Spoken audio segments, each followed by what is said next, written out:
a rescue Doberman. If you look at his ears and you do this to him, he's Dobie. Down, he's comfortable. And Hope is a Great Pyrenees. Wyatt is about 3 years old. We rescued him from down south. He was living in a junkyard with a bunch of other dogs that were all feral dogs running loose. And animal control came in to take the dogs out.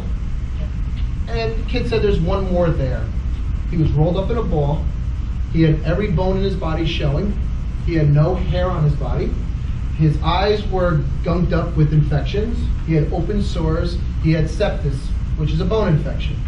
The animal control officer brought it to the shelter and said, they called All for the Love of Animals, a rescue group, and said, can you take this dog because he's going to die at the shelter.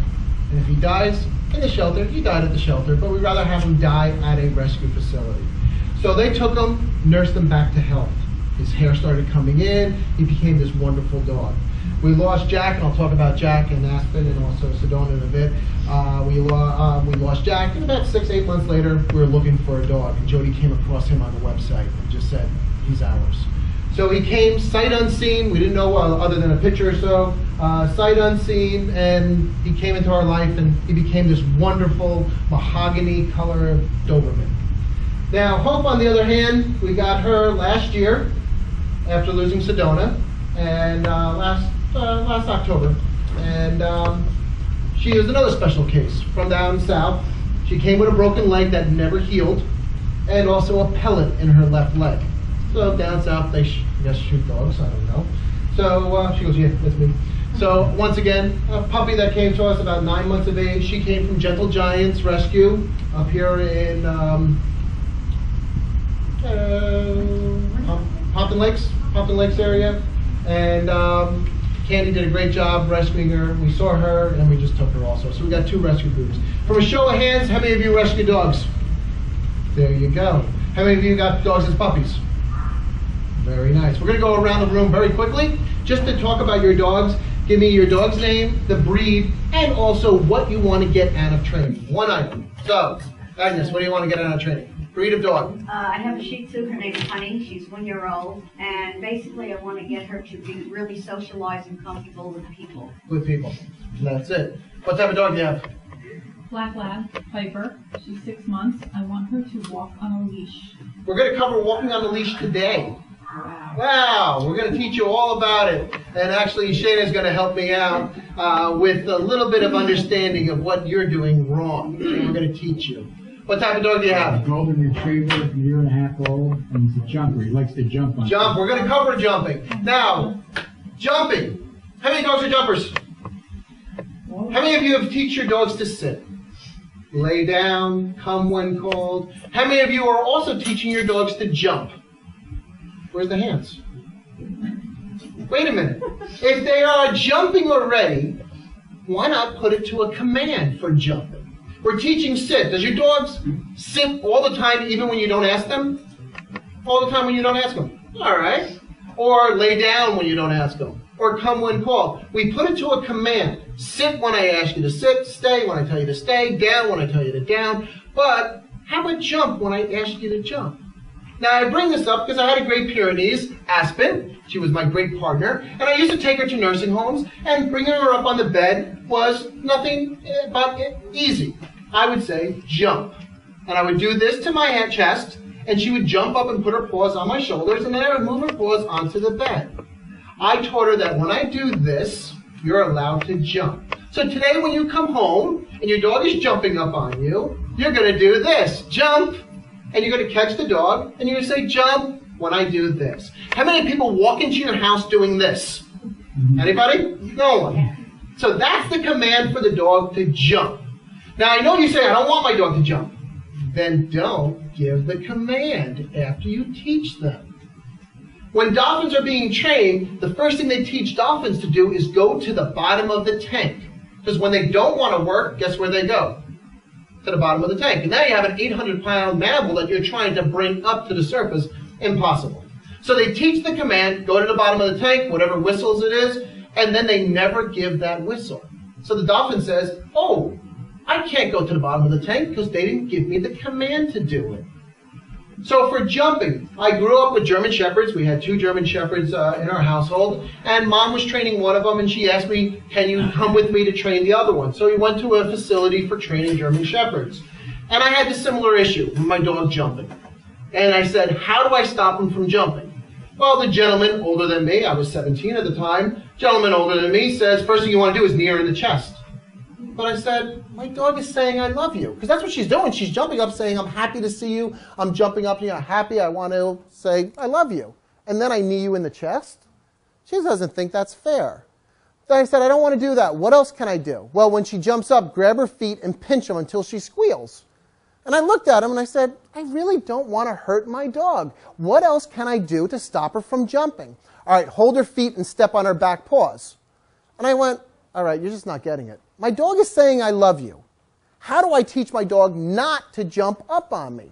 He didn't have an answer. He was all this, I'll say, repercussions to the action. For jumping, you get hurt, or I step on you, or I inflict pain on you. And I don't want to do any of that stuff because my dog is saying I love you. Just think if you go to your daughter and say, come over here, give me a hug, and every time she comes, you pinch her. They're not going to come for the hug. They're going to stay away from you. So I started learning, what do I do? The first thing I started teaching my dog was sit. When I ask you to sit, it's sit. So when I walked into the house, sit. So now if you're sitting, you're not disobeying me. If you jump up on me, you disobeyed my one command of sit. I also taught her, you're allowed to jump when I do this. When I put my hands up like this, you're allowed to jump. The next thing I did was if she jumped without the command, I would either walk into her space, because that was not pleasant for her, or when she jumped, all I did was step away from her. Step away from her. If I had a rolling table here and I went to lean on it and it kept rolling, when would I realize this is not stable to lean on? It keeps moving. So every time she jumps, I would just step away. Now, if company comes in, you mentioned before that if friends come in, they don't know what to do. I would have my dog on leash. And I would keep the leash nice and loose, and when she would jump, she would get her own tug. And then I would teach her sit. And I would make sure I have treats at the door so that when she sat, she got rewarded for it. And then I would also praise her. Good, you sat. That's what I want you to do. Now, who has multiple dogs? 2 dogs in the household? When one goes out for a walk and the other one comes back from the walk, what do to each other? Jump all over each other, happy to see each other? That's the normal, natural behavior of greeting. It's not normal to sit to say hello to somebody, but that's what we're going to modify. We're modifying our dog's behavior to say, I would like you to sit when people come and visit, and only jump when someone does this. And you could tell your friends, hey, Charlie, you like the dog jumping? Do this. You're allowed to jump up, and then you could catch me. That's it. You're allowed to jump on command. So right now, not only is this lecture to get you ready for the class, but I'm answering a lot of your questions before you even start with your dogs. Because I don't want to use force. I want to teach my dog how to respond when people come in. What type of dog do you have, and what do you want to get out of training? We have a lab and a Maltese, so we're here for our Maltese. How old? He's 14 weeks, and I want him to learn basic commands and nice manners. The one thing when I have 2 dogs, I always tell the people they should have 2 separate commands. So the one that's in the house already, the lab, he's already English, you stay English. But with the other dog, you might want to change the word around. Instead of English, a different word for him. I have had people who use the word to lay down was down, and then the other dog was lay.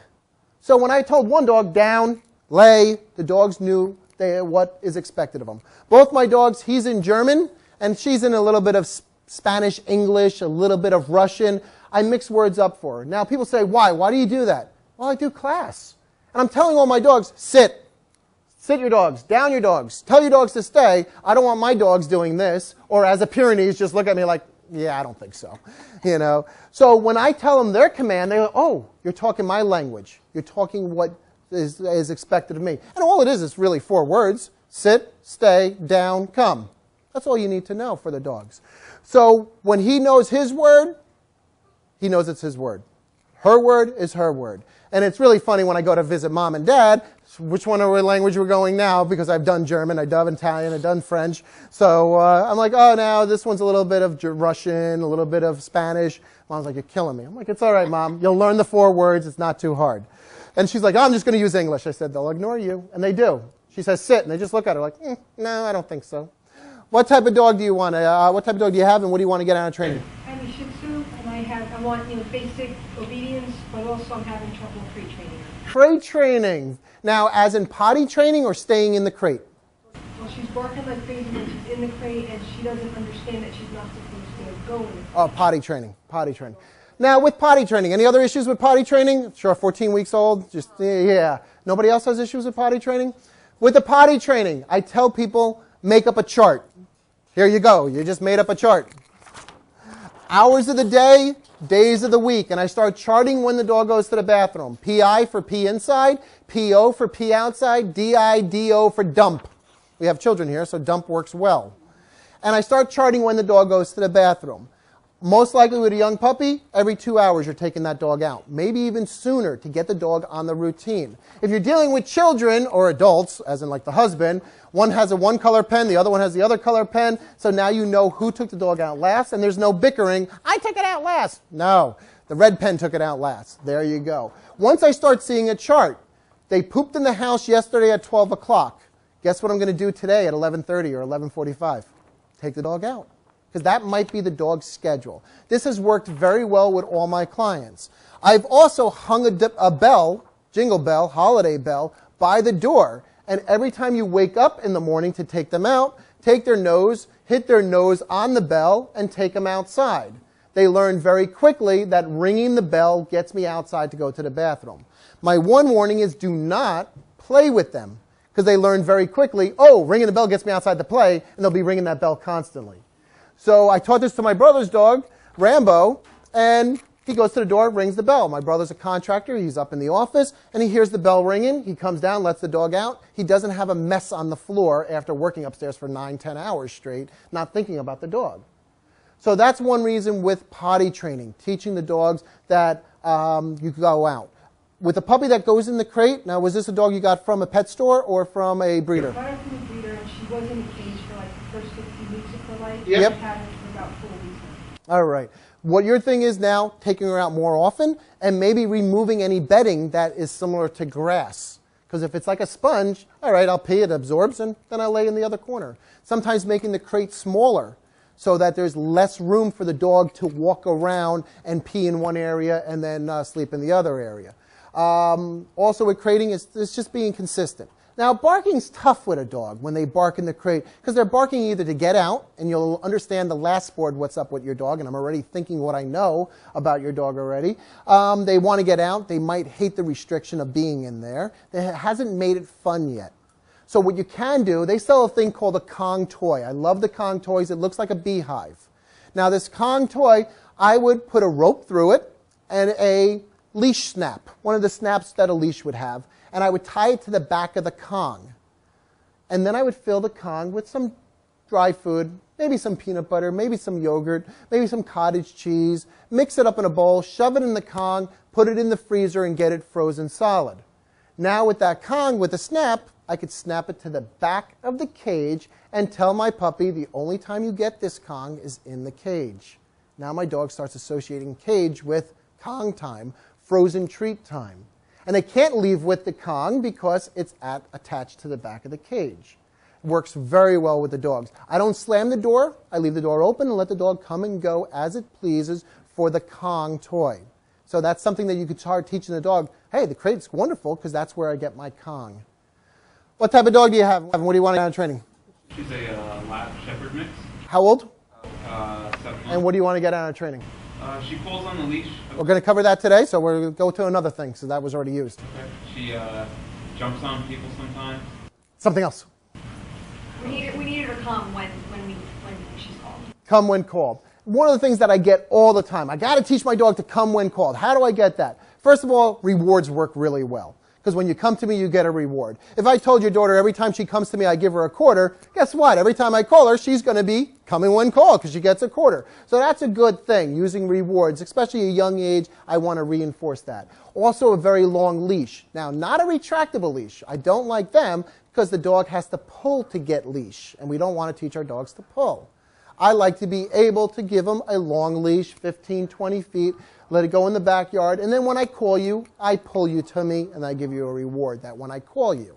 Another thing I tell people to do, come when called, and this is a great winter activity, or when it's 100 degrees outside activity, playing hide and seek with your dogs. How many of you played hide and seek with your dogs? I know Agnes did. Now, why not? Hold the dog, you go hide with a treat, run around the corner, easy. Call her. She comes running, finds you, you give the treat, you hold the dog, you hide. Call her. She comes running, finds you, you give the treat. Then you get more and more difficult in hiding. I used to do it with Aspen. I used to hide on top of the kitchen sink. I used to hide in the bathtub with towels on top of me. I made it difficult. I used to pull the couch out from the wall and hide behind the wall and call her. She would come in. I used to hide in one closet, and then she would find me there, and then I would hide in the other closet. And it's so cool to watch her work like, he was here. Where is he? I found him. And it was a game. And what is she learning? When I call you, come to me. So hide and seek is such a great game to play with your dogs. And inadvertently, I did this with my German Shepherd, Shayna. I used to take her down to Traphagen School in Waldwick, and they had all these little satellite buildings, little ranch buildings. And I used to let Shayna go on the leash, and I used to run away. And then I would call her, and she would have to find me. And I tried to run from one building to the next building before she caught me, sometimes hiding behind a wall. And she would run past me, and I'd call her. As a kid, I never thought she would ever leave me. Nowadays, I'm thinking as an adult, she could have ran away. She could have went over here. I never ever thought, because it was fun running with me, because I ran and she'd catch me. Catch me if you can. And we used to have a great time. Then I'd put her on a leash and was like, come on, let's go for a walk. We did our come when called. So a lot of things we're covering right now, and everyone's like, oh yeah, I got that issue too. That's why I do this little impromptu finding out what's up with your dog's and issues you're having. What type of dog do you have, and what do you want to get out of training? Chocolate lab, 4 months old, just basic obedience. Basic obedience. Give me one of the basics. Come and call, not pulling on a leash. Not pulling. There we go. Come when called. We're going to cover that pulling in a few minutes, so no problem. Type of dog? American Bulldog. And what do you want to get out of training? Pretty much mentioned everything. You know, he's going to be as strong. How old is he? He's 9 months now. 9 months old, so he's getting to that strong area. So he's, you know, with the kids, young kids, I don't want him to pull more. Pull on, jumping on them. We teach good behavior. That's what I want to teach my dog, good behavior. What type of dog? He's 5 months old. He's on poodle. Okay. What do you want to get out of training? He's a little mouthy now, and we need to get him. See, I got the mouthies. I was waiting for the 14-week-old to say mouthing. Now, mouthing is normal. I just did a puppy class last night, 8-week-old puppy class, and I let them mouth. I let them beat each other up. I let them bite each other because they learn how to bite properly. Now, next week we're going to do a lot on biting, teaching the dogs to bite nicely, use their mouth, that our hands hurt. This week, all I want you to do, get some yogurt, cottage cheese, peanut butter, smear some on your hand, give me kisses. Smear some on your hand, give me kisses. So that when your hands are, ow, give me kisses. I want to get it into the dog's head. When I say give kisses, give me kisses. Nicely, give kisses. And then next week you're going to see more that we do, and you're going to be like, okay, I can apply that. Everything is like a foundation. We start with a foundation, we build on top of it. I can't just give you some stuff to do right now because it would be like, I don't really understand it. And that's what it comes down to, is teaching you from a foundation point of view. In the back, what do we got as a dog? We have a 16-week golden retriever. And what do you want to get out of training? Teach them to be, they're the ones, he's not the one who rules. All right, so leadership. I like what you just said, that the kids are in charge. And I'm one of the trainers that allow children to be in class, be active of class, and train the dogs. Because I put it this way, it's easier for me to teach the children, because why? They go to school. So they're already in that mode of being told what to do and follow instructions. The adults are the ones that have hard times because you've been out of school for 20 years, 30 years. So you're already on your, well, I'm independent. No. Teaching the kids are so much easier because I tell them what to do and they follow instructions. And they turn around and do it right to the dog and the dog follows their instructions. In the back, what do you got? And I know already. A Great Pyrenees. Rescued? Yes. And what do you want to get out of training? A lot of things have already been mentioned, and others, barking at night, how we can kind of call that to some degree. And also there's a little bit of food aggression. Food aggression. We're going to talk about the barking. First of all, I say you got a Pyrenees. The title of Pyrenees are Protecting Dogs. Now, I'll talk about Hope right now. When you look at this dog, a Great Pyrenees, what livestock animal does she look like? Sheep. And this is where the wolf in sheep clothing came around. Because as puppies, they would take them from the mother dog and give them to the mother sheep. and let them drink off of mom. In their mind, they start getting conditioned that sheep are my brothers. When a wolf or bear or coyote comes to kill my brothers, I will protect them. Sheep don't have teeth like dogs do. So now you have the sheep protecting dogs. They're using these dogs down in the south to watch over the livestock, to graze with them, to be with them. 4 or 5 dogs in a whole panic area of sheep, and the owners don't have to worry about coyotes and bears and wolves and so on. So now she looks like a sheep. That's what they do. They look like the sheep, but they're barking dogs. They do bark. So I taught Aspen to bark nicely or quietly. What I would do is every time she barked, I wouldn't close my hand on her mouth. I kept it like this. So when she barked, it was woof, woof, woof. And I would say, that's enough. Quiet. That's enough. To a point when I say, that's enough, she would go woof, woof, woof, woof. She's still doing her job, but she's doing it quietly. So woof, woof, woof. That was perfect. So it was funny. We went down the shore on vacation, and I left my dogs with my parents, and Mom called me, or I called the first night saying, how's things going? She's barking like crazy. And I said, oh, put the leash on her. Because, oh, good stretch. Put the leash on her. As soon as she put the leash on her, Aspen knew she was in training mode. Since she was in training mode, she went ahead and been quiet. And Mom goes, why didn't you tell me that? I said, I forgot she barks so much. Because I tell her, quiet. Don't roll in the ball. Lay down. Thank you. So we just went around the room, and I asked, what's up with your dogs? And I listened to you all complain about your dogs. Really, what I want you to learn from what you want to get out of your dog, out of this class, is I want to learn how to communicate with my dog. I want to look from their point of view. I was taking her, Jody just brought this story to me last night. We were walking in the Ramapo Reservation in the winter, a lot of snow, and all of a sudden, we're walking, she put her brakes on, and she's fighting and fighting. I'm like, what's going on? What's going on? I look ahead, and everyone's like, what's up? What's up? And I think, Deb, you were there too, weren't you, when we were walking the dogs? There was a garbage pail filled with dog poo bags. The whiff of dog poo must have hit her senses, and she just went, how many dogs are right up there? And I looked at it, and I said, oh. And I had to look down, and I said, that's the garbage pail. That's why she's freaking out. Came around to downwind or upwind of it, and she went, oh, it's a garbage pail. Let's keep walking. So I had to look from her point of view. I couldn't just force her. So that's what my dog training is all about, looking from their point of view, learning how to communicate. Now, I mentioned before, how many of you rescue dogs? And a few of you raised your hand.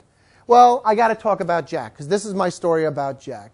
Jody was working in Patterson in this parking area. Well, she was working in a building, and they had a locked parking lot. And there was 3, 4 dogs running wild there. And every day she would come with food, Jody being Jody, throwing food out to the dogs. And Jack was the only one that came close to her. One day she came out of work. Well, her boss said, get rid of these dogs because they chased me into the building. And at 5 o'clock, they chased me into the car barking and snapping at me. He goes, you got to get rid of the dogs. And she knew animal control from Patterson comes, the dogs are going to be euthanized because they're not friendly dogs. So with Jack, one day she opened up her car door. She didn't say anything, and all of a sudden she looked, and Jack is in the passenger seat. Just jumped in. The other dogs went ballistic barking, and Jack's like, hey, cute little blonde girl giving us food? I'm leaving. I'm out of here.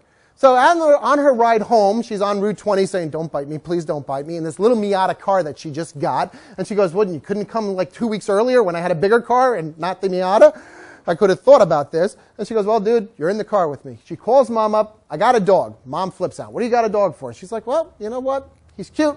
He hasn't bit me yet, so he stays. Dog became best of friends with Jody. So Jody was single at the time, and she says, we'll go to Hoboken Park. We can meet guys. I got a dog. So her girlfriends all get dolled up, all pretty and prim, and they take the dog. They let Jack off the leash, and Jack runs immediately across the yard, grabs a husky, shakes him to the ground in a dog fight. And she's screaming, Jack, off, Jack, off, Jack, off, very quickly. Then she's thinking, what am I saying? She was immediately banished from the dog park. Don't come back with this dog. So they hung their head in shame and left all prim and proper that they have an aggressive dog. She didn't know he was dog aggressive. She thought he was friendly, living with 3 other dogs, highly aggressive with dogs.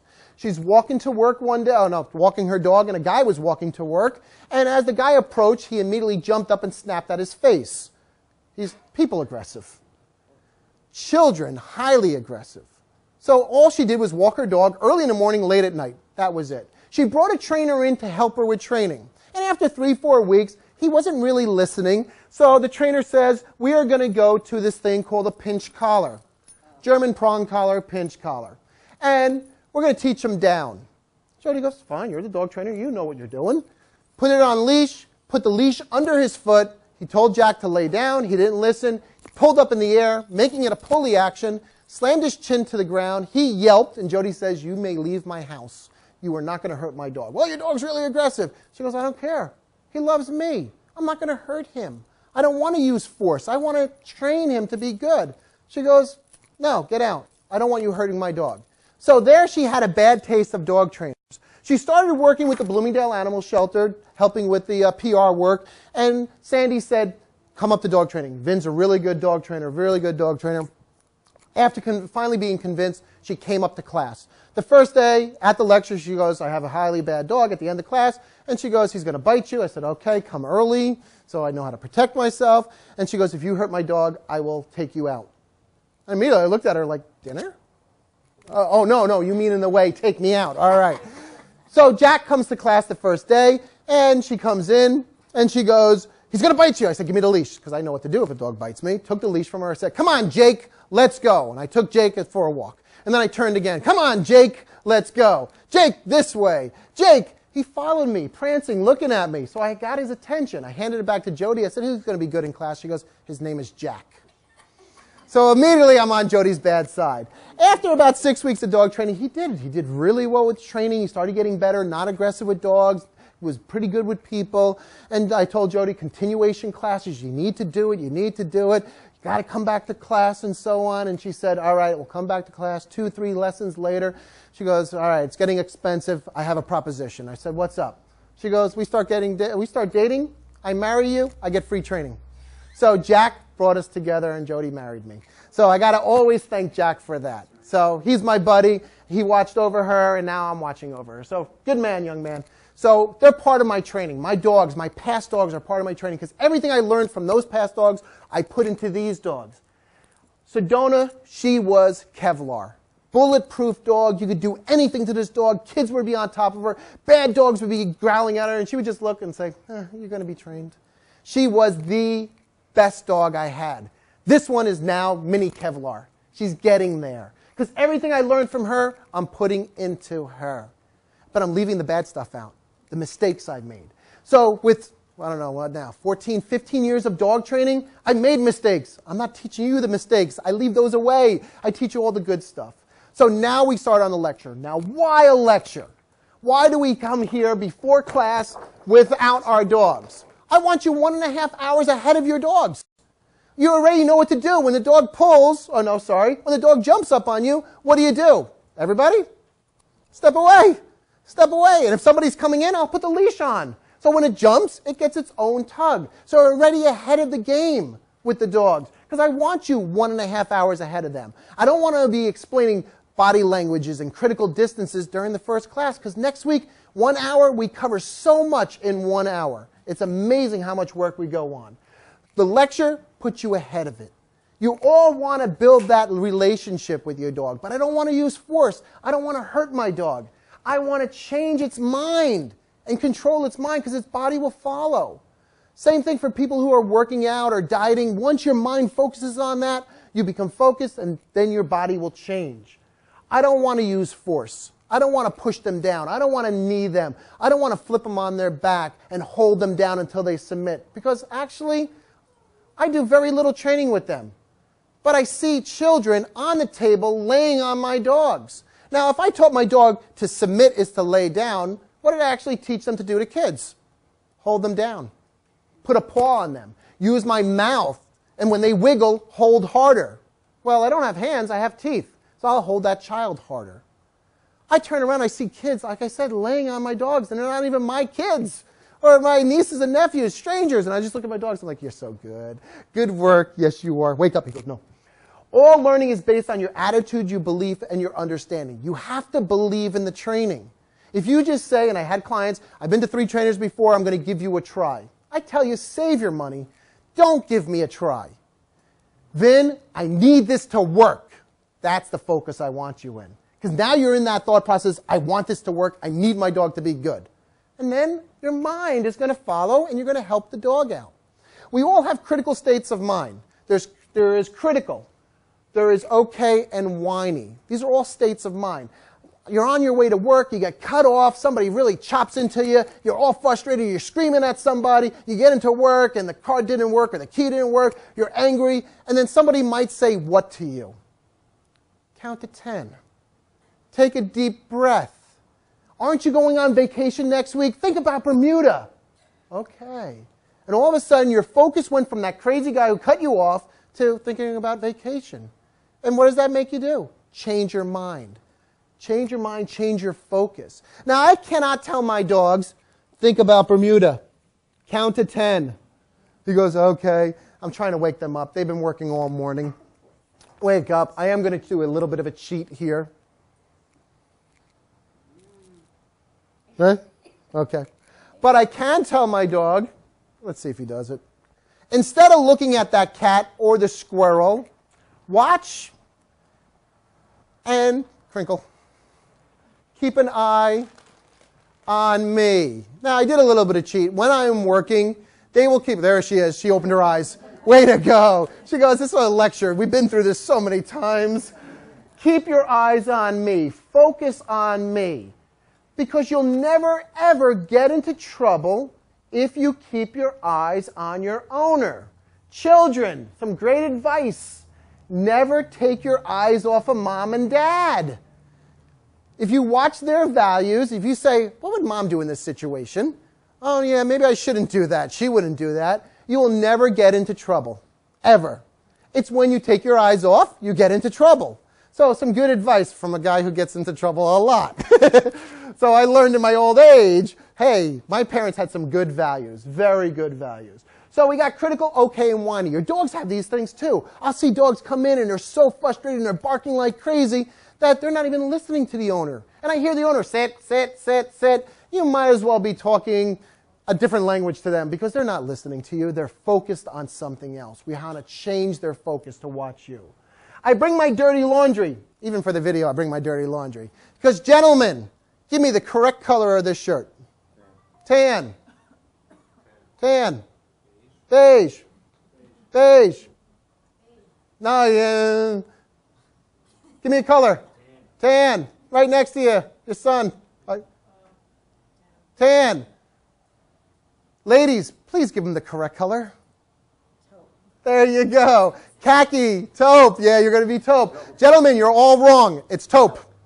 All right? Now, it has stains on it. I love this because under different lighting, it has different colors to it. That's why I keep this shirt around. It's such a great color to use because it brings up this point, the conclusion. Gentlemen, what color is the shirt now? Taupe. Taupe. See, you'll never get into trouble. There you go. Smart. Now, the truth is, it's a shirt. The facts, the perception of the color, and then becomes the opinion, which equals the conclusion. Now, I bring this up because I take a little bit of history of my dogs. Both Cody and Aspen, I didn't talk about Cody, my other Pyrenees, way, way back when. Cody and Aspen, one day, came home for Christmas, during the holidays, I had packages in my hand, and I walked through the garage door, and I'm talking to the dogs and what have you, and I'm doing my things, putting things away, and then all of a sudden I'm like, guys, where are you? Guys! And I remembered I left the garage door open and the downstairs door open. I immediately went here, critical. Ran downstairs looking for my dogs, ran outside, called them, nowhere to be found. Jumped in my truck, ran around the block, called my friends, Joyce and Tom and stuff, saying, my dogs are loose. They're in the streets somewhere. I got to find them. Rage, anger. I couldn't find them. Finally, 20 minutes later, they're down a side road. I stop.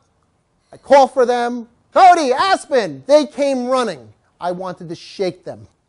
They jumped in the car, the truck, and I said, I love you so much. I want to kill you. I love you. Don't you ever run away. I love you, but tomorrow we're going to practice the door routine. You never leave the door until I give you the correct phrase, the correct password.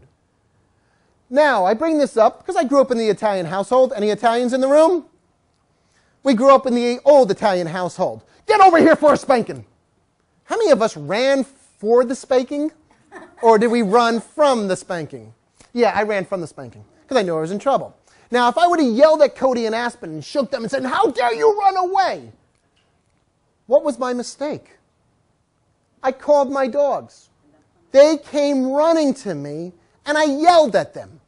Do you think the next time I call them, what are they going to do? Keep running. So I immediately had to go into this okay state of mind. I had to take a deep breath and say, they came when called. This is great. Although they ran away, that was bad yesterday. Not even yesterday, that was hours ago. But now, it's the okay state of mind. I still wanted to kill them. I was angry. I was like, but I couldn't let them know I was angry with them. I gave them loving and attention, and I said, tomorrow, we're going to do that door. You're never leaving that door. And that day on, never went out the door until I said it was all right with a special word.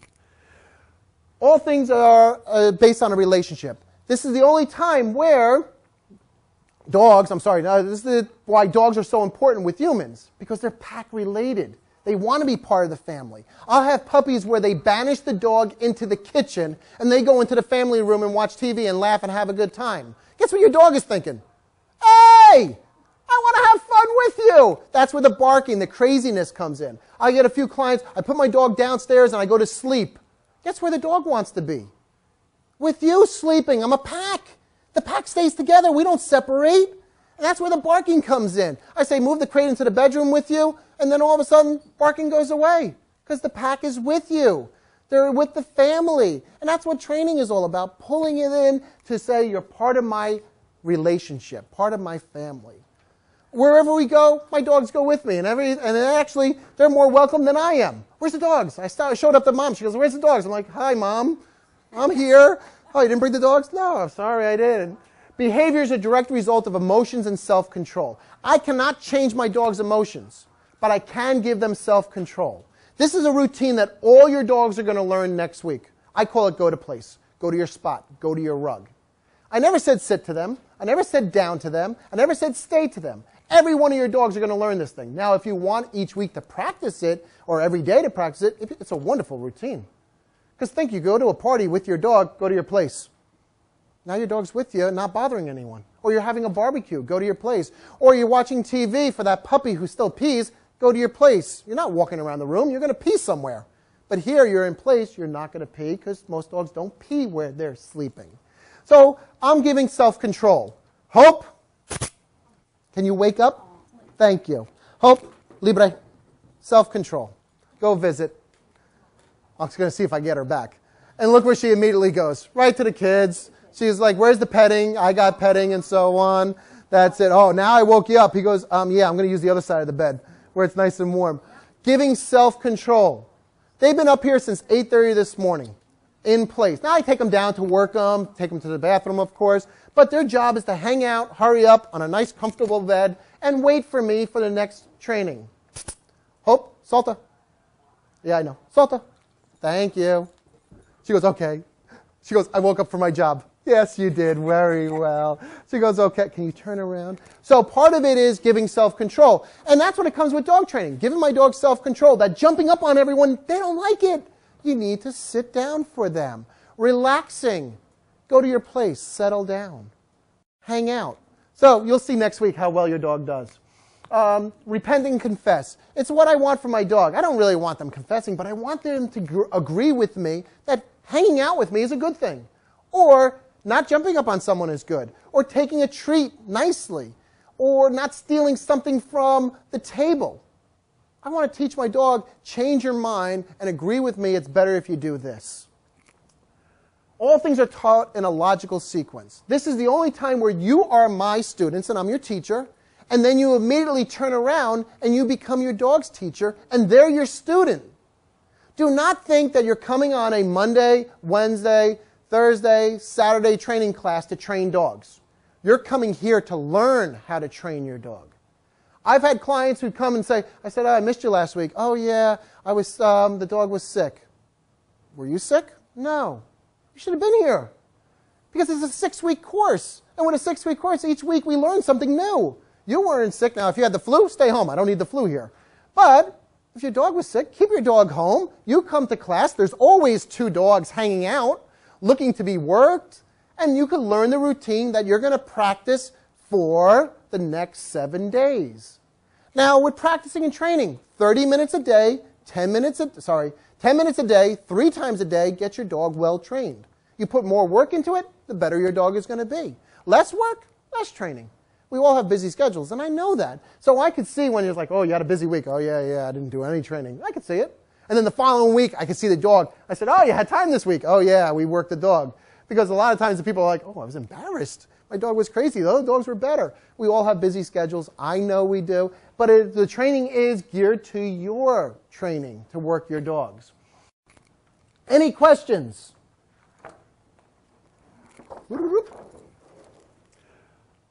I want a motivated response. I motivated a response to her. I had her jump off the table, go up and visit somebody, and then I told her to jump back up again. That's what building that relationship is, to motivate a response from my dog. Declare, amplify, and illustrate. This is how we all communicate. I declare with my voice, then I amplify with my body language, and I illustrate with stories. Dogs do this in a different manner. Doing nothing is doing something. What are they doing right now, everyone? Nothing, but they're doing something. They're hanging out. They're relaxing to a point where I could leave the building. And I did this. I was on a fire call once. I'm a volunteer firefighter. And I left 45 minutes later, came back. They were still up on the table. And the chief went, no way. I said, well, they probably were looking out the window, but they jumped back up on the table. I said, but I'm pretty confident that they didn't get off because they didn't hear the word to get off her table. So that's what training is all about. It's amazing. So we got doing nothing is doing something. How many of you take your dogs for a walk? How many of you have your dogs take you for a walk? Now, Shayna, we got a question. There's a game called Follow the Leader. Do you know how to play this game, Follow the Leader? Very good. How do you play this game? Because every one of the adults forgot this game. How do you play it? Very good. Is the leader behind? The leader's in front, isn't it?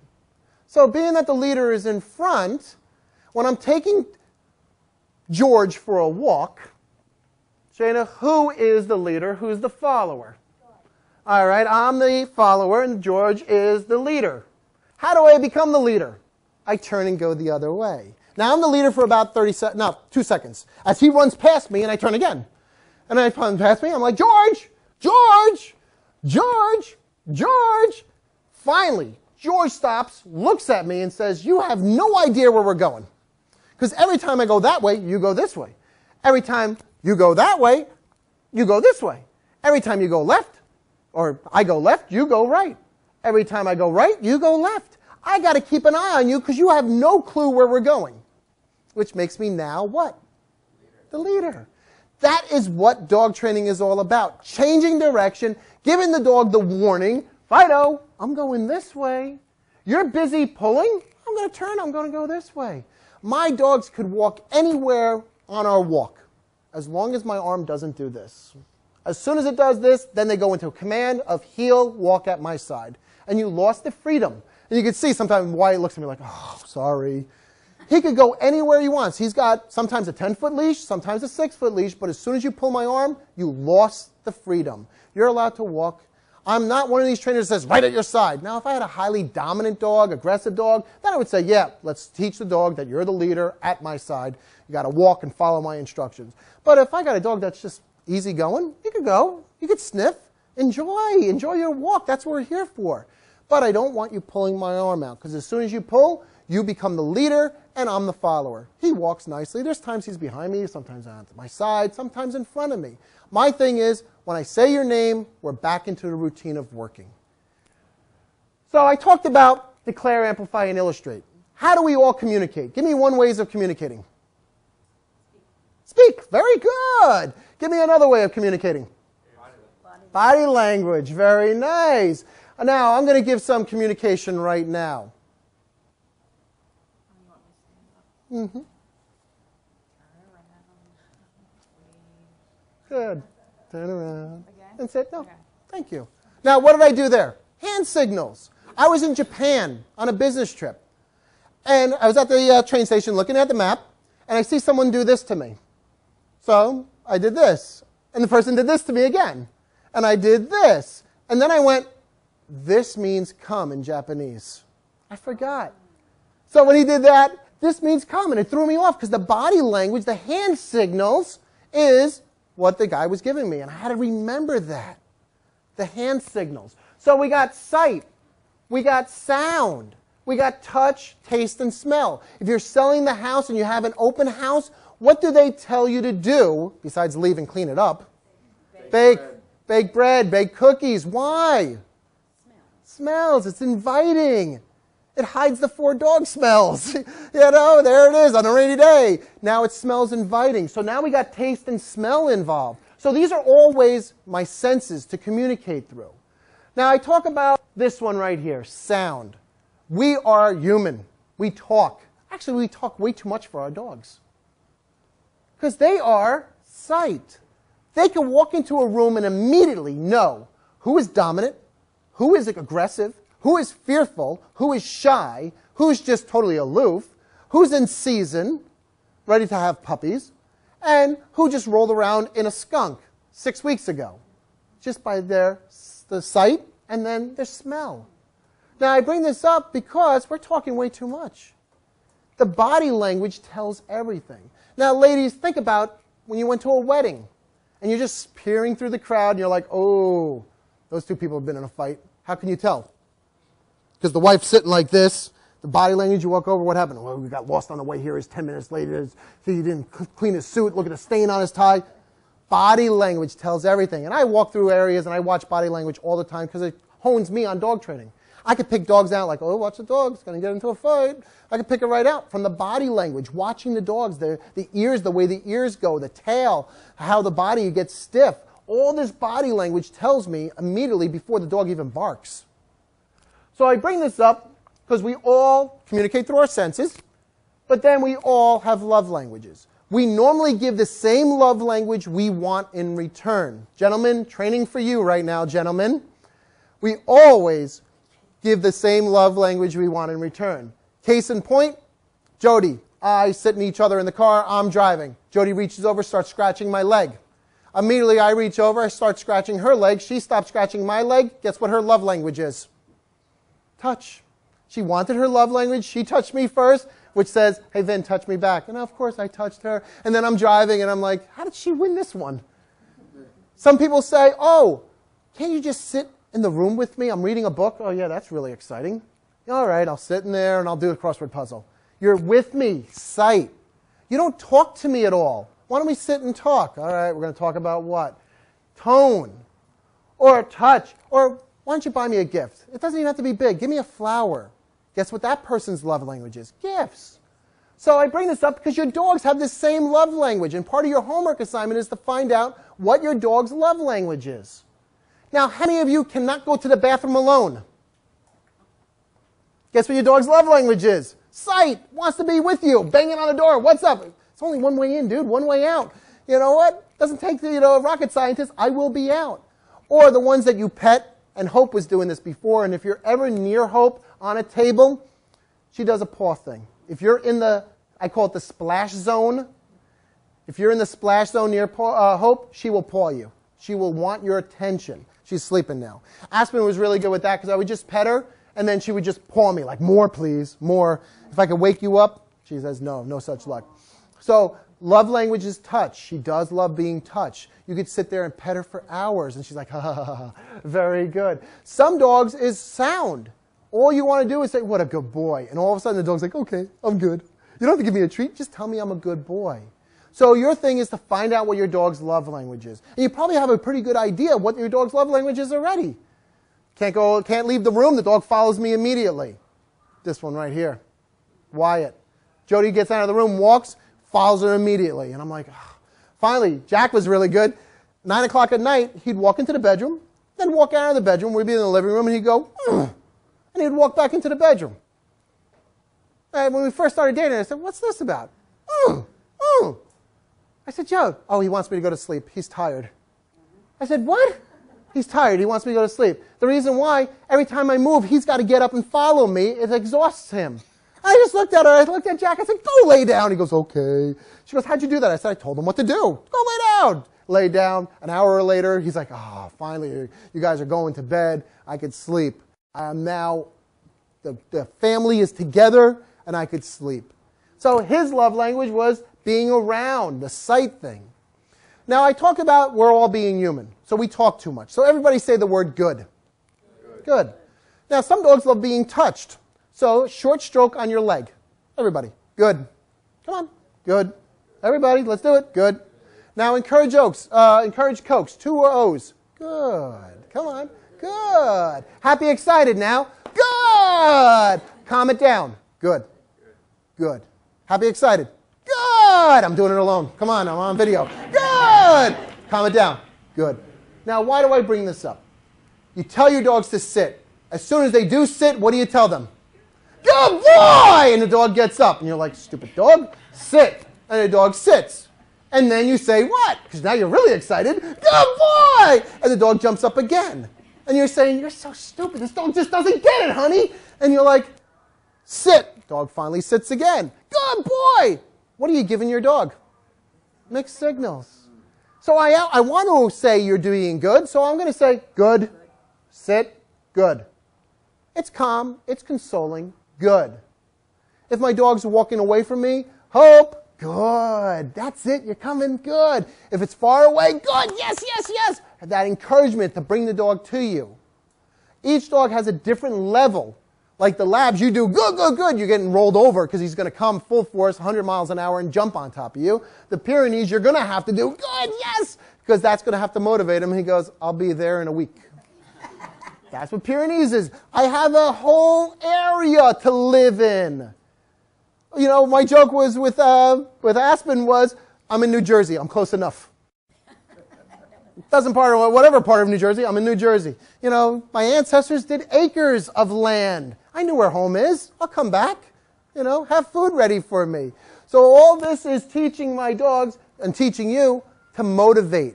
Now, I use the words good, good, good, excited, good to bring up my motivation. Now, I have the good words. How about some bad words? People use the word no. It becomes so ingrained in the dog that it's their middle name. You know, Fido, no. Rusty, no. No, no. I use different words, such as phooey, shame, wrong, because each one I could get 3 ways. Shame. Get out of the garbage. Shame. Stop barking. Shame. Shame. In the middle of a fight. Phooey. Phooey. Phooey. Wrong. Wrong. Get out of the toilet. Wrong. 3 guttural ways. Now, I bring this up because this is dog language. I watch puppies interact with mom and mom interact with puppies. She doesn't tell the dog to be bad. She doesn't hold the dog and grab the dog. She will put her mouth on the dog's face or neck, and she'll go, that's enough. She'll stand really stiff. Then the growl. And most of the time the puppy's like, okay. But if not, she might give a jab for the puppy. This is all dog language. Aspen was great without having puppies, a great puppy raiser. She hated Labs jumping on her. That was it. She hated when you jumped, you were crazy. And I had Rocky, a boxer. For 45 minutes, I tried putting this boxer into place. I was in the person's house with Ryan the son, and I said, put him in place, put him in place. Finally, I said, Ryan, put your jacket on, we're going outside. It was the coldest day in February. He's like, it's cold outside. I said, I know. Outside, let's go. I had Aspen in the car. Took Aspen out. Aspen stood perfectly stiff. Rocky jumped on her. I got close to her and she went, Rocky jumped. Ha! And Rocky went, ooh. And Ryan looked at me and goes, oh, so I have to growl at her. He was a young kid and he understood what it was about. When he gave commands, they might have to be with a growl. I said, come on, let's go back inside. Went inside, he went to jump down. I said, wrong. And he went, oh, Aspen taught me that. So body language is so important to teach your dogs. I love you, but I hate your behavior. How many of you hate your dogs? No? None of you hate your dogs? Really? Really? I hated my dog. 4 in the morning. Absolutely. I'll go with 4 in the morning. I'll give you that. That barking 4 o'clock in the morning. I definitely hate that behavior. How many of you hate that behavior? Yeah. How about when, let's see, 9-month-old Sedona thought she was really good being left down, decided to chew apart my brand new 1-week-old leather couch from Macy's, $1,800 worth. Yeah, I hated her for 4 days straight. Didn't want to deal with her. Wanted to send her back to, I think, Tennessee we got her from. I said, I don't want her. And then Jody goes this to me, perfect reverse psychology. Oh, yeah, I understand. What would you tell your client? And I went, dog's not left out of the crate. Too young, 9 months old. She's not ready to be left out of the crate. Had to go out and buy a brand new leather couch for $1,800. I learned a very valuable lesson as a trainer. I'm always learning. I hated her for 4 days straight. I hated her behavior. So you are all allowed to hate your dogs. Absolutely. Because you hate the dog's behavior. As soon as the behavior changes, you love your dog again. Now, I bring up this love language, or the word love, because American English love is strange. But if I was Greek and I said love to you, there's 4 ways of saying love in the Greek language. Any Greeks here? I don't want to kill your language too much. There is eros, there's philos, there's storge, and there's agape. Now, eros, erotic love. Now, I could come around and say, I love you, I love you, I love you, I love you, I love you, I love you, I love you, I love you. And I could go around the room saying love, and then you're thinking this guy's just playing crazy off his rocker.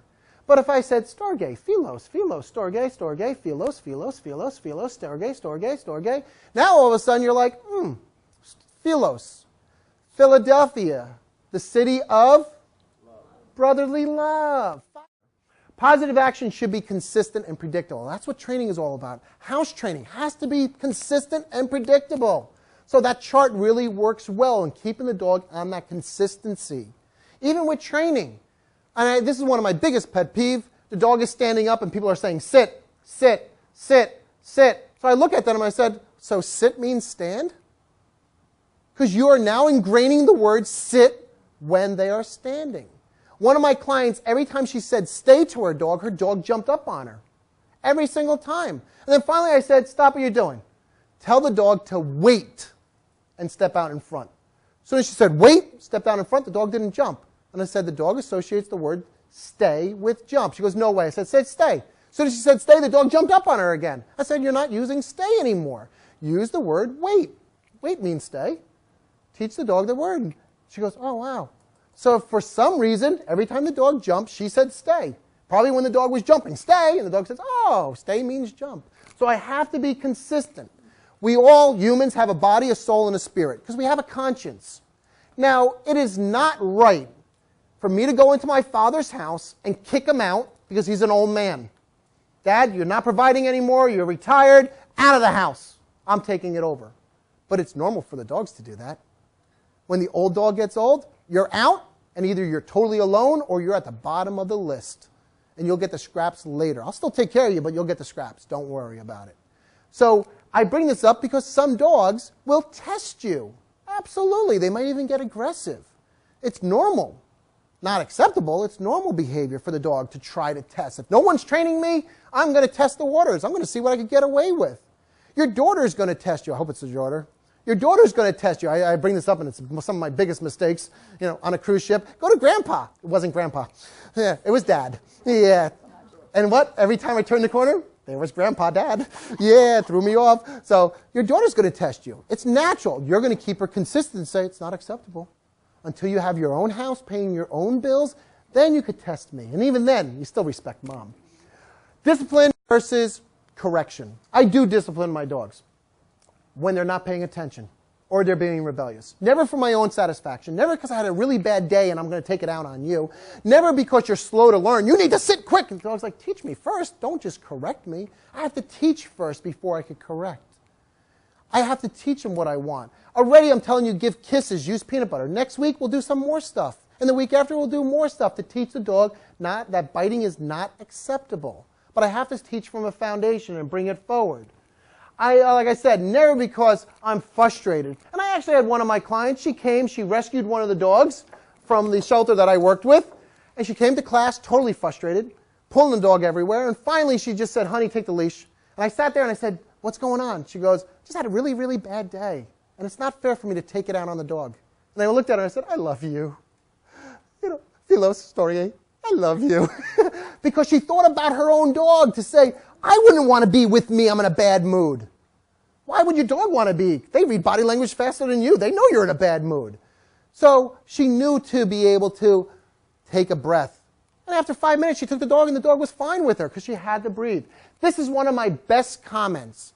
You must become your dog's leader and establish a position of authority. And I liked it when one of the clients says, I want my 3 kids to be the leader. Because every child here could be the leader. With mom's help and dad's help, you could be the leader. And that's where you're going to train together. Because if they're the leader, the dog is not going to test.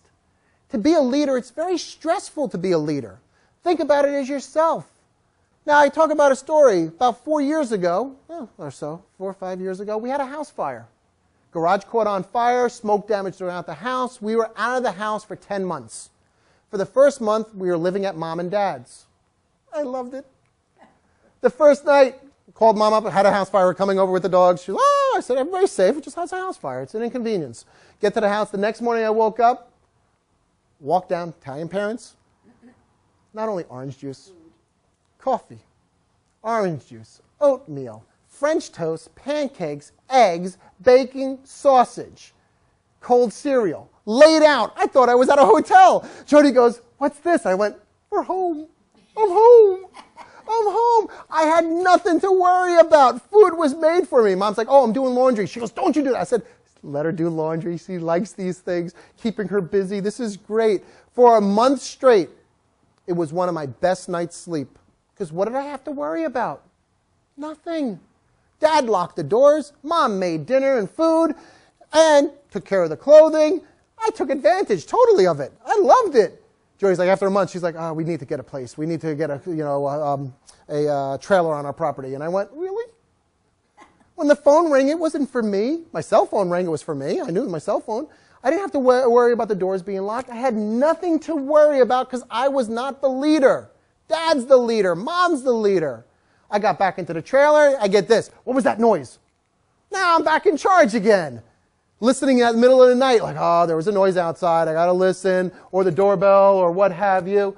I want to say, you know what? No, if I'm not in charge, it's a good thing. Some people love being leaders. Other people, I'm not in charge. That's good. Now, I bring up this leadership because it all has to do with instincts on the dog.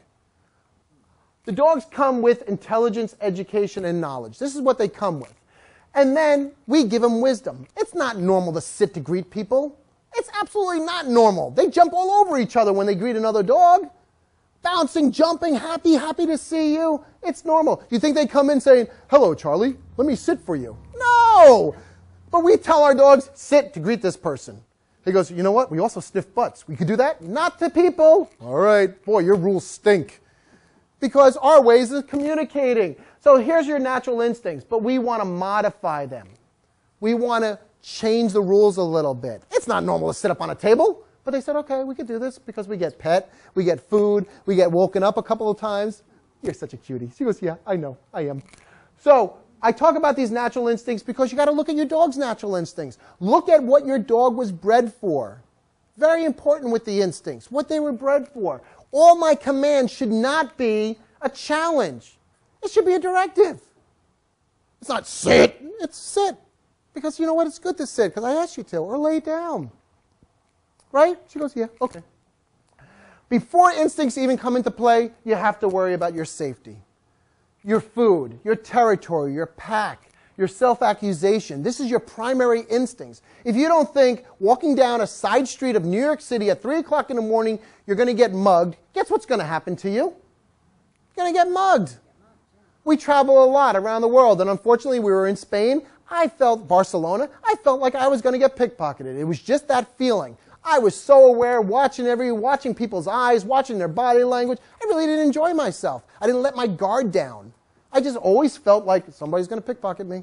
Because that's one of the biggest pickpocketing capitals of the world is Spain, Barcelona area. So wallets in my front pocket, a spare wallet on this one. So if he says, give me your wallet, I give him the fake wallet, keep the other one. I mean, I had it all planned down. You know, I was like, but I wasn't comfortable. I wasn't enjoying myself. I was watching body language. And we were with a group of people. I was watching them to make sure nobody was walking up. You know, when you're traveling and you see people looking down and everybody else is looking up, guess what they're looking down for? Wallets. Where you keep your wallet. Stuff you learn when you travel. It's like, hey, everybody's looking this way and this guy's looking that way. Keep an eye on that guy. So I bring in these primary instincts. They're important, your primary instincts. Secondary instincts. This is the big one here, seasonal change. How think your dogs are crazy today, running around. They're sleeping. It's hot. Hot days, dog days of summer. You know, these guys walk outside, they're like, oh yeah, great, we're going back inside where the air conditioning is.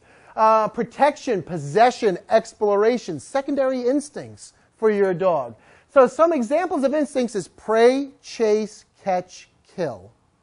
Which breed of dog, leave the Dobermans, Rottweilers, and Pit Bulls alone, that will go all the way up to the kill, what they were bred for? Give me your breed of dog. It's small. It's on TV. 2 TV shows, actually. One with a therapist, and the other one's with children.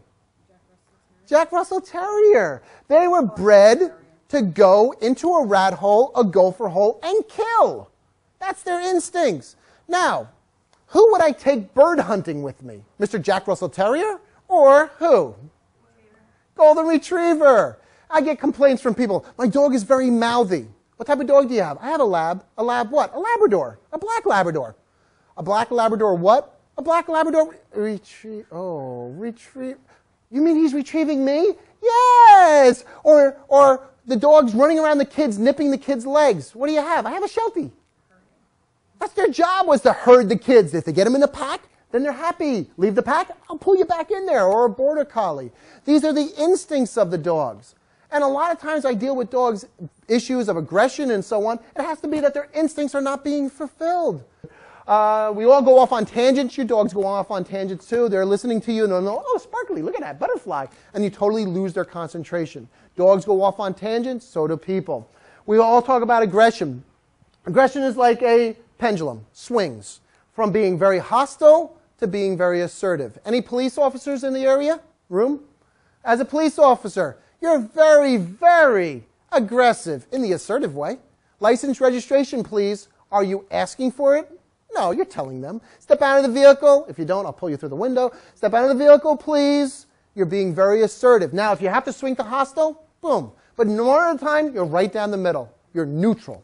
You're right down the middle until you have to go more assertive or more hostile. So I bring up police officers because it's a good way of understanding they're great people until they have to be assertive. And then when they have to go hostile, that's their life. Their life is threatened for it. So we all have critical distances. The Italians, raise your hand. English, Irish, raise your hand. English, Irish, you go to an Italian wedding, what's the first thing the Italians do to you? And don't say feed me. What's the first thing they do as soon as you walk in? Kiss you. Hug and kiss. And then you're like, oh no, oh no, oh no, oh no, here it comes. Oh, both cheeks. All right, all right. Oh, here comes Aunt Sue. Oh, Aunt Sue. All right, 2 cheeks. Now, Irish, don't take offense to this. After 4 or 5 martinis, what do you become? Italian. You let your guard down. Your critical space is gone. Now you're talking, hey, come over here, bartender, buy this guy a drink. You're hugging people. Now I use it as a nice little joke. Would I go up to the Queen of England and give her a hug? No. Queen of Italy? Maybe. Kiss on both cheeks if she accepts it. Now I bring this up because some dogs are aggressive. And they're aggressive because their critical distance is small. I had Max and Sherry. I'll talk about Max because it was one of my hard case dogs. Did a 2-hour evaluation. After the 2-hour evaluation, not afterwards, but during the evaluation, we're talking about all the bites. He bit 11 people. We couldn't believe it was up to 11. I'm like, oh, number 11? Oh, I think that was the last one. 11 people. She asked me, can we fix this? And I said, when do you need to know by? She goes, this afternoon, we're euthanizing him. She had the appointment with the vet to euthanize him. She goes, I heard you're really good. I want to give him one last chance. And I said, can it wait 6 weeks? Because I want him in a program. I want him in a 6. She goes, well, we got 11 bites. We can wait. I said, all right, you're dealing with a muzzle. They had a cloth muzzle on the dog. And I said, I don't want a cloth muzzle. I want Hannibal Lecter basket muzzle. Because I want to cut the bars out and I want to be able to put treats in. He was very food motivated. He loved food. So Max is up in place. My friend Tom went over, went to touch him, went to bite him. And I yelled at him. I said, shame on you. And he went, I said, oh, so he knows somewhat of the difference between right and wrong. And I said, next week, come with the basket muzzle. As soon as he walked in, it was in this room. It was late at night. Come walking up to him, I'm like, hey, Max. And I shoved a treat in his mouth. Then I said, Deb, shove a treat in. Nancy, shove a treat in his mouth. We had everybody walking up shoving a treat. We changed him from being highly Irish to being Italian. Because everybody who walked up to him shoved a treat in his mouth, like a martini. He was like, hey, I like this idea that people are coming into my space. Because everyone he bit was somebody walking over him. UPS guy delivering packages, the mailman reaching in, somebody walking past him. Everything was critical distance. There's fight, flight, faint, and freeze. Those are the 4 critical distances. So next week you might see me on the floor with a dog. This last session I had Lacey, a little corgi, petrified dog. I laid on the floor with her. I had her walking over me. And in 5 weeks or 6 weeks of dog training, her critical distance shrunk. It was good. Or expanded, or as you want to put it. She allowed more people coming into the dog space. And then even the owner said, wow, the dog's really changed quite a bit. Any questions so far? I'm going to take a sip. Now, like I said, I might say, wow, your dog's English, or your dog's Irish. So now you have an understanding. If you're having any issues with the dogs being a little fearful of people, well, maybe everybody who walks into their space is, hey, that's my zone. Have the dog come into their space. And then don't tell them to reach down immediately and touch them, because that's the space again. This is my best board. Do you know why it's my best board? Anybody? My last board. And gentlemen and ladies, you'll understand a little bit about men. So here's your training. Guys, finally somebody's going to explain to the wife what it's all about. Innate biological differences. Male, female. Male person, female person. Male dog, female dog. Very close, very similar in the way they think. As a male thinker, I'm a lateral thinker. One thought process at a time. So ladies, when you are talking to me and I am watching sports or reading the newspaper or focused on some work, I do not hear you behind me. You are the peanut cartoon, wah, wah, wah, wah, wah, wah, until you smack me in the head and I say, ow, what? Weren't you listening to me? No, I'm watching sports. There are times where I'll come in, and it's not an insult to Jody at all. I'll walk in after a day of work, and she'll start shooting dog stuff at me. I said, stop. I'm not listening to you. And I don't mean it in an insult way. I'm not focused on it. I said, let me get a drink of water. Let me say hello to the dogs. I said, not that I am disregarding you, and she knows how I work now. She's like, okay. And then I look at her and said, now you got my attention. What's going on? Because if she just shot all this stuff, my head is not on it. I'm thinking about, I really need a glass of water. Or I have to go to the bathroom. I'm not thinking about anything else but making it to the bathroom. I don't want to hear about dogs. I don't want to hear about anything. And it's not an insult. And she knows it's not an insult because she knows, all right. Now, ladies, you're bilateral thinkers. So not only was this lecture really good, but on the way here, the gas price down the road was really, really cheap. And on the way home, I got to get some eggs, milk, juice, and the party tomorrow. We have to have some beer and wine. Oh, well, I'll talk to Tom. Maybe he has extra beer in the refrigerator. Oh, you know, but I want a sangria. The sangria would be really good. But I need some lemons and limes and some apples and cherries. That would be really good, too. And then, are we going to have hamburgers and hot dogs tonight? I'm not sure. Do we want to barbecue outside? It's really hot outside, the barbecue. Do you know that hurt my brain? And now somebody's thinking right now, like, sangria sounds good. Yeah, like, sangria. What? So, bilateral thinkers. You're thinking with both sides of your brains and you're integrating automatically. You are able to listen to 4 conversations at once and put it all together and answer each one. Jody was absolutely amazed going to my Italian family and listening to 5 conversations at the table. She goes, I'm a single child, 1 conversation at a time. You know, and I'll be sitting there and all of a sudden I hear something out of the corner of my ear and I'm like, not true. She's like, what's not true? I said, that wasn't true. And it's like, we're talking here. I said, I know, you got to listen to all the topics because someone's talking bad about you somewhere. So that's what it comes out. It's not that we have fewer thoughts, but we're more compartmentalized. We must integrate consciously. We have to put it in there. Computation and math. At age 9, the math brain for the male excels. With a female, it's English, written and spoken, and penmanship. So the math brain, 9, goes crazy. We talk to a doll, but we don't recognize the face. So ladies, when you say, was she pretty? We really do not know if she was pretty. It's not in the compartment. Unless we said, yeah, she was blonde with blonde hair and, 5'8". Yeah, but you see, one eye was green, one eye was blue, and she had a crooked tooth and a little hair sticking out of her chin? No, didn't put it into the compartment. But now that you told it, now I have to remember it. It's in that compartment. So you can recognize faces. You recognize his tones. You haven't talked to Julie in 20 years. She calls you up with just, hey, Sue, and Julie, is that you? When I call my father, I get my 3 brothers' names thrown at me. He covers all the bases. Jody laughed. We were at the dinner table. My father said, Frank, Joe, Vin, Paul. And Jody just looked at her and said, you covered it all, didn't you? He goes, yeah, it's easier that way. You got one of them to answer. Physically, you'll see it next week. The male dog going to their places, and I'll show the places next week. It's like storming the beach. They're up there, and they're like, we're up, I think. And the female dogs are like, we're up. You know, they are quicker in fine motor skills. They are very agile dogs, females. Male dogs, now there are some male dogs that are very agile. I got Hunter, who's this big Tibetan Mastiff, 140 pounds. He does all the agility work effortlessly. Effortlessly. You don't have to look at him. Now, clumsy as like a linebacker on ice. Clumsy as can be. Very, very agile. Very agile. She just sees things and she does it. She's like, okay, I can do this. I can do it. I can do it. I can figure it out. Great gross body movement. Fast physical reactions from the male dogs. So now, your homework assignment. Is your dog a male thinker or a female thinker? Lift its leg. It tells you everything. Get it? Okay. Male dog, female dog, and you know what you're dealing with. Now the difficult part. Is my dog a left brain or a right brain learner? And this is where it really is important. Is my dog a cleanie? Felix Unger. Is it a messy? Oscar Madison. Left brains are very analytical dogs and people, very step-by-step oriented. You show the dog a routine, it will do the routine. You walk through this way and the dog says, oh, that's the only way we walk. A good way to test this, if you have a flight of stairs, watch your dog going up and down the stairs. Just watch a few times. Then, whatever side the dog walks on, put a box in the way. About 4 or 5 steps up. As soon as the dog walks up to the box, does he stop saying, I'm stuck, and turn around and go back? Or does the dog stop, then go left, we'll say go left, and then go around? Or does your dog jump right over the box? Each way tells me what's going on. For the dog that just stops saying, I'm stuck, left brain, because we always go up this way and it's blocked, I can't go any further. I got to turn around. Down the middle brain, uses both left, right, stop, oh, we can go left, back up to the right-hand side. Or right brain, I hate the restrictions, I'm going to jump over the box.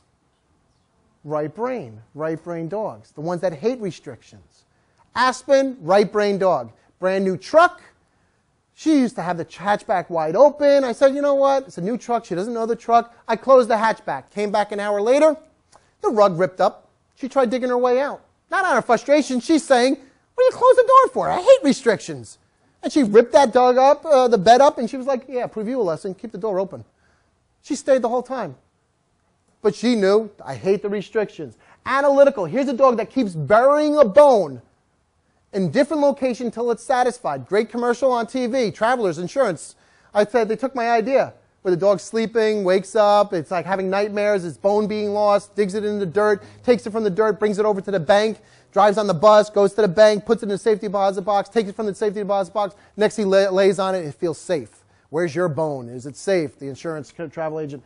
Analytical dog. I looked at the commercial, I'm like, left brain dog. I look at commercials, I'm like, left, right brain. Step-by-step learner. Here's a dog that learns by steps. You teach the dog in steps. They have to be taught this routine. Language. The dog that talks back more. Sit. And you're like, you're talking back at me? That's your left brain dog. Right brain, intuitive, ESP. Where you're thinking, let's go for a walk. And you haven't even got off the couch yet. You haven't even moved. You're like, oh, I should take him for a walk. It's nice out. And all of a sudden, the dog jumps up, grabs his leash, and looking at you like, yeah, it's a good idea. And you're like, did I even say that? ESP. I used to do it with Aspen, with Jack. I used to say, Aspen, I'm taking you. Don't run down the stairs. Don't run down the stairs. Right? My mistake. Don't. Never ever say don't. You should say walk down the stairs. I said, don't run down the stairs. The picture in her mind, running down the stairs. As soon as she ran down the stairs, Jack says, oh, we're going training? Because her running down the stairs is left brain to say, oh, that means we're going training.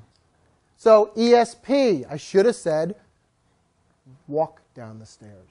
When I tell children, here's a glass, don't drop it, guess what's going to happen? They're going to drop it, because you said drop it. Right. If you say hold it with both hands, now they're holding it with both hands. A little bit of way of thinking. Language, intuitive, we got that. Conceptual, here's a dog that watches other dogs. Border Collie, guy has prize Border Collie, does great herding, pulls the sheep in. He has a litter of 7 puppies. Takes the 7 puppies, puts it out there, 4 go this way, 3 follow. With those 3 following, he's watching, he pulls 1 out that's the best. That's the one I'm going to keep, my next legacy. The 4, I'm going to sell off prize Border Collies, breeding line. They're as left brain as can be, they have to be taught. The right brain ones, yeah, this is really one they'll follow. You have another border collie, he'll follow. There you go. You don't have to teach them anything. They can just follow. So there's your conceptual, seeing, hunting breeds, and so on. Creative. Here's a dog that plays hide and seek. Here's a dog that takes the ball up the stairs and drops it and follows it, runs after it, picks it, brings it back upstairs, or plays with a toy, throws it up in the air and running in the yard. You're like, what is the dog doing? Playing by himself. He's enjoying himself. He's creative. Bangs the water dish, moves the water dish around, saying, hey, need water. Sense of time. Here's a dog, left brain. Honey, I come home every day, 5 o'clock, 5 o'clock. The dog waits at the door at 5 o'clock. Honey, I'm going to be about an hour late. Guess where the dog is at 5 o'clock? At the door, waiting for me. Until I come home, and the dog says, hey, you were late. I was waiting at 5 o'clock. Left brain, 6:30, time to pee, time to poo, time to eat. He's not satisfied until he does those three at 6:30. Her, hey, you can feed me whenever. He is such a time dog. 5 o'clock, time to eat. It's time to eat, 5 o'clock. He cries, time to eat. All right, I'll feed you. Who's worse than a trainer? Me. So sense of time. Simultaneous understanding. Threw off my other dogs. Because work used to be dockers, suit, jacket. Training was jeans. Friday became at work, what at work? Jean day. Dress down day. So Aspen would say, hey, you're wearing jeans. You're wearing jeans. We're going training. And I'm like, no, we're not. She goes, but you're wearing jeans. I'm like, come on. No, you got to stay up there. Because Friday became jean day. Saturday, Sunday is jean day. That meant training. Jeans came on after work on Wednesday, Monday, and Wednesday when we're going training. Friday threw her off. She's looking at me like, hey, jeans, let's go training. I'm like, can't do it. Spatial abilities. Dog can walk through a whole yard of poop and not step in it. Or that little opening and the dog's able to squeeze through. And you're like, how did he get through that? Right brain, very spatial, has spatial abilities, able to figure things out. You watch like American Funniest Video, and there's that dog who pulls a chair over, a box over, and something else to jump on all three to jump over the fence. Another dog that uses another pole to scurry up and over a wall. Those are your right brain dogs. Like I said before, hates restrictions. Here's a dog that says, don't tell me what to do. Ask me to do it, but don't tell me what to do. That's your right brain dog. Sympathetic. You're having a really bad day, or you have the flu, and you got this Jack Russell who's crazy Jack Russell, but you're in bed and you have the flu, and there's the Jack Russell laying next to you. And you're like, he knows I'm sick. And then 5 days later, when you're feeling better, the Jack Russell's back again, bouncing. Or you're having that really bad day, and the dog comes up nuzzling you. And you're like, no, I'm having a bad day. And the dog's like, yeah, I know, let's go play ball. It solves everything. It takes care of all the pain, takes it all away. So that is the sympathetic dogs. Now, your homework assignment, like I said, male brain or female. Is it right brain or left brain? Or is it sometimes down the middle? Now, to bring up the down the middle for the people, gentlemen, nice and easy. When you put together those model airplanes so long ago, did you look at the cover or you read the instructions? Looking at the cover, right brain. Reading the instructions, left brain. Now, how many of you make a list to go shopping? How many of you leave the list in the car? Down the middle brain. So your list is the left brain. The right brain says, I'm going to leave it in the car. Essentially. Or I'll forget it in the car. And then you'll go off of your memory. And then you come back and you're like, milk! The one on the list, the top one, I forgot. All right, I'll get it at, this little Quickie Mart or so. So that's my whole lecture on dog training. Any questions? Anything at all? It's been my pleasure to help you learn a little bit about dog training. And we'll see each other next week.